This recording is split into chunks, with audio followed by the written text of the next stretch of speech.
apprendre à faire des démonstrations avec ces histoires d'angles et de droites parallèles. Démonstration, attention, il faut bien penser, on se met dans la peau de Sherlock Holmes, c'est-à-dire qu'on est un détective, on va repérer des indices et là, on pourra réfléchir et conclure. Alors, pour pouvoir conclure, il faut que dans nos têtes, on ait des petits raisonnements déjà inscrits. Ça s'appelle des propriétés. Par exemple, une propriété dit que si deux droites sont parallèles et coupées par une séquente, alors les angles alternes-internes sont de même mesure. Ok, droite parallèle, les angles alternes-internes sont de même mesure. C'est un cas particulier. Et on a aussi la propriété réciproque, c'est-à-dire qu'elle va dans l'autre sens. On va dire que si les angles alternes-internes sont de même mesure, alors c'est que ces droites sont parallèles. Donc ça, on l'apprend par cœur. Alors par exemple, là, tiens, voilà, j'ai des angles alternes par rapport à ma séquente, une fois à gauche, une fois à droite. Et puis c'est interne dans le tunnel.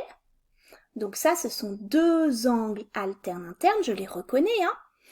Eh bien, tous les deux, comme je vois que les droites sont parallèles, c'est écrit, eh bien je sais forcément qu'ils sont de même mesure.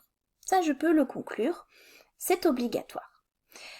Ces propriétés, elles vont être vraies aussi pour les angles correspondants et pour les angles alternes externes, c'est-à-dire un peu le nouveau vocabulaire qu'on a découvert cette année.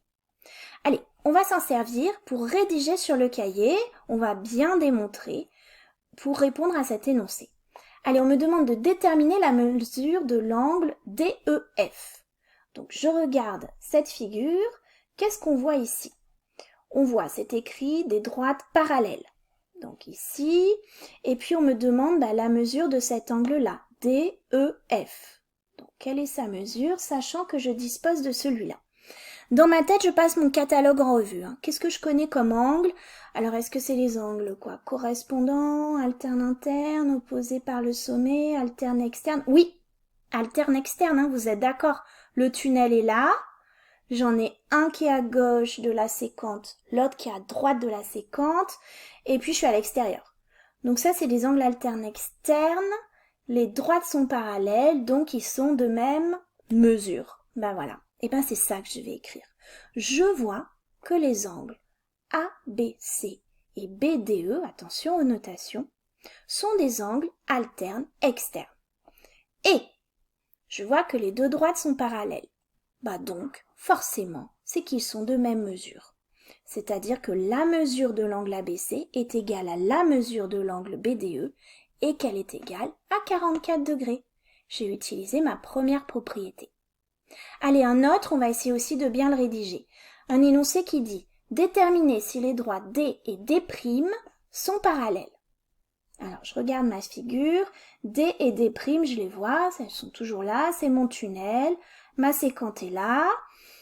Qu'est-ce que j'ai en magasin? Ici, j'ai un angle ABC, et puis, zoup, je le fais glisser, et en dessous, je retrouve le même, là, l'angle BDE.